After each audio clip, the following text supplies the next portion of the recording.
What up, everybody, and welcome back to another episode of Funboxing with Will. I am your host, Will, with H2O Co. Film and Photo, and today we're going to be doing another EDC knife review on the Vox MKM Maniago, a knife that I was fortunate enough to get my hands on for a little bit.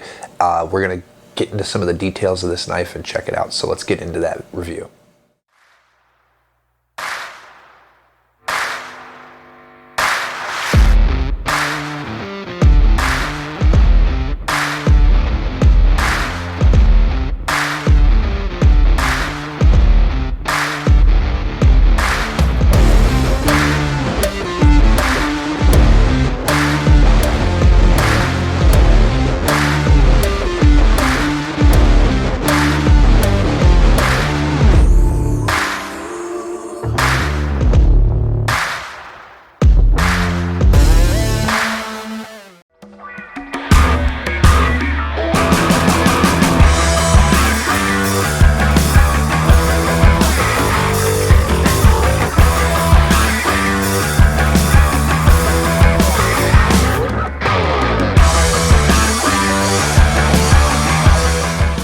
Alrighty guys, now before we get into that review of the MKM Maniago, I just want to do what I always do and just take a moment to say thank you very much for coming by and checking out my channel. If you find tech reviews or EDC reviews on pocket folders at all interesting or informative, go ahead and hit that like and subscribe button and turn on the bell notifications to get posted when I put out new content.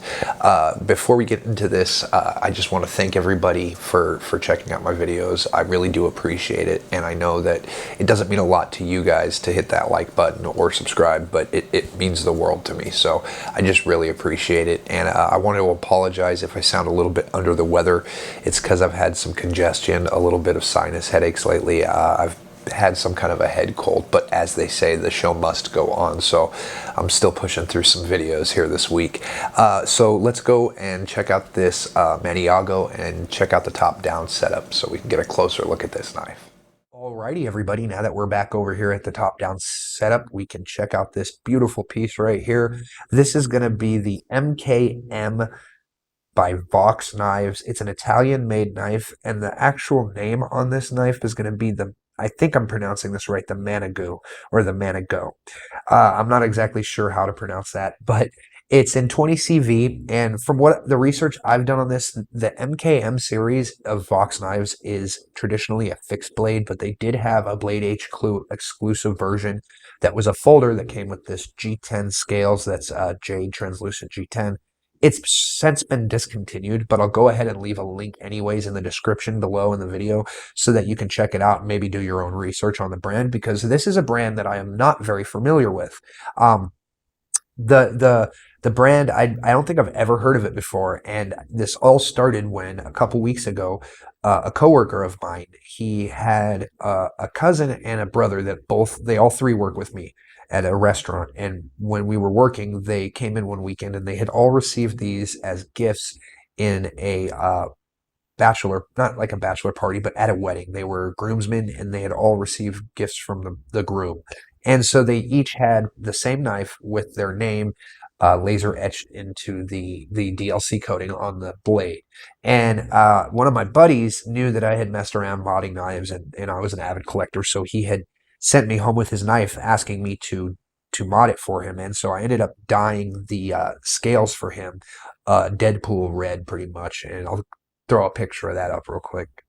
I was really happy with the way that turned out. It was a really neat little project that I did for my buddy. And well, a couple weeks passed, and then his cousin Gabe hit me up and was like, "Hey, can you please tune my pivot and sharpen my knife for me?" And I said, "Yeah, no problem." So I figured while I had his knife in my possession, I might as well break out a little review here on it. Just from my own personal, this is not something that I've carried with me and used often because this is not my own personal knife, and I was not given permission to use it. So all I did was, lube it up, tune it up, and sharpen it for the gentleman. But ergos wise, it does feel really good in the hand. It's a medium-sized knife. We're going to go ahead and compare it here to the Benchmade Bug Out for size reference. And then we'll go ahead and do the Ritter Hogue, or you can replace this with the Benchmade Griptilian if you'd like. And then here it is next to the Para 3.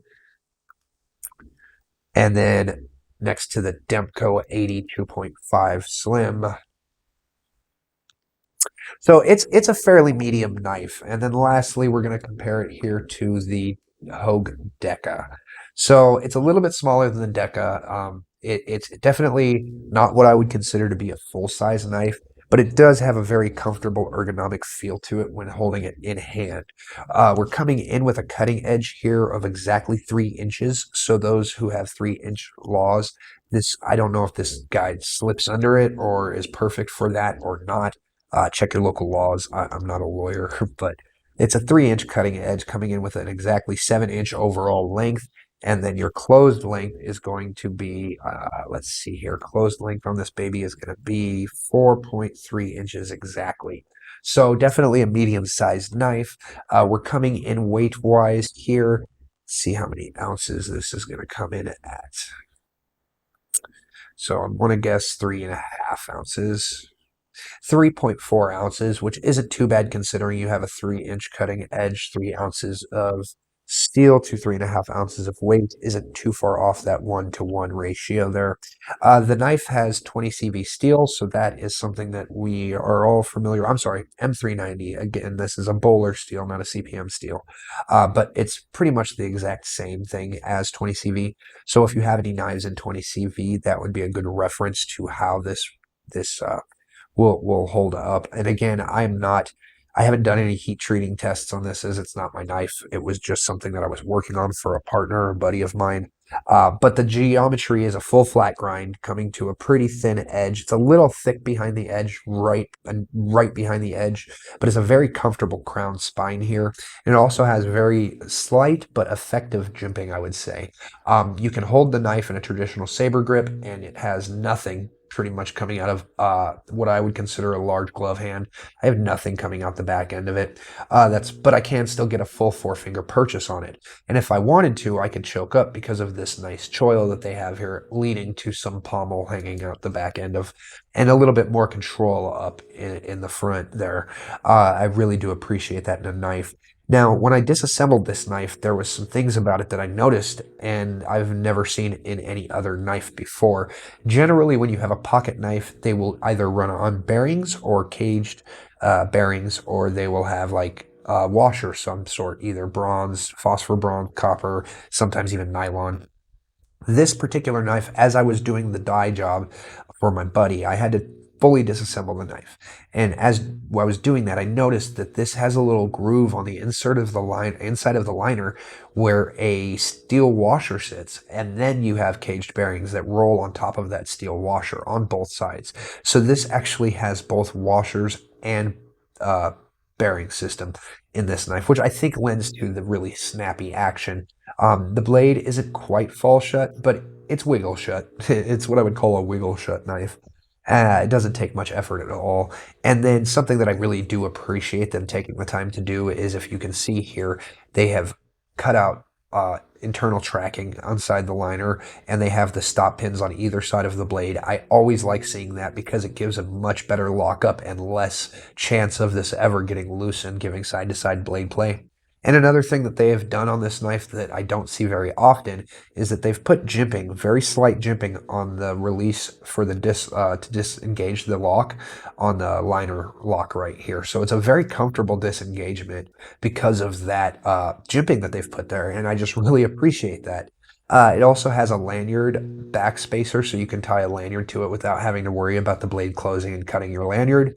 And then it has a somewhat deeper carry wire clip. Now, I personally have never owned a knife with a wire clip. I'm not really a fan of them, but this is just on aesthetics alone. I've never, like I said, I've never owned one, so I'm not sure how well they work. They could be the best clips in the world, depending on how they're made, and I just wouldn't know because they have never used one. So I'm going to try to get one in my collection here pretty soon and go ahead and start using it so I can have a better educated opinion on these clips.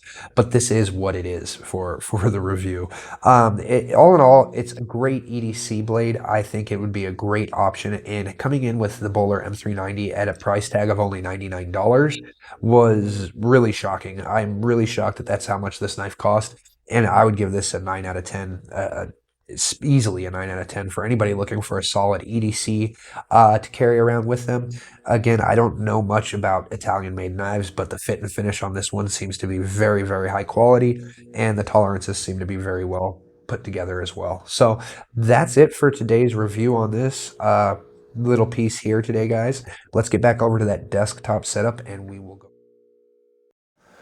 Alrighty guys, well that's it for today's review of the Vox Maniago. I hope you found some of this information somewhat informative, and again, if you liked this video or found it at all interesting, please hit that like and subscribe and turn on those bell notifications to get notified when I post new content. I really appreciate you guys, and until next time, I hope you guys stay safe, but above all, stay creative, my friends. We need more of that in this world. Until next time.